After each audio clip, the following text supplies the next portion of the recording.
vagari vemunyika yezimbabwe chokwadi vari kuchiziva nokuti taona kuti pana pamuzara nhasi most of the people they are recognizing gift Ostallos Siziba vachiti he is an asset munyika yezimbabwe kunyanya kuopposition.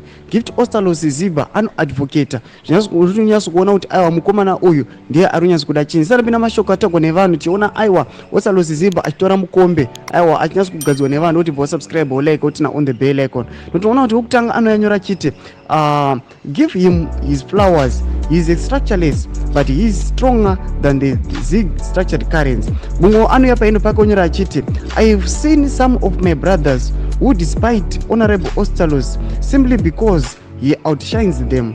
Truth be told, he is an asset to the democratic alternative.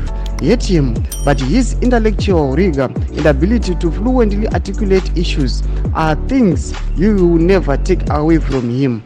Long life comrade Ostallos Siziba. Tikuona kuti aiwa most political analyst ari kuchirecognize Ostallos Siziba uchiti aiwa this guy ndiye munhu anokwanisa kurepresenta the democratic alternative munyika yezimbabwe, ndiye ari kumira naNelson Chamisa, ndiye akadzika matende akanyatsa kusunga dzisimbi. Tibotudze mafungiro enyu munoti kudii pamusoro pemarecogniziro ari kuitwa vaOstallos Siziba. Pena comment section meri munomuziva Ostallos Siziba, ma-interviews anoita nema-meetings anoita ma-international nemamwe ma-international organization nema-regional meetings munowaziva. Pena comment section meri mutudze mafungiro enyu, musanosubscribe.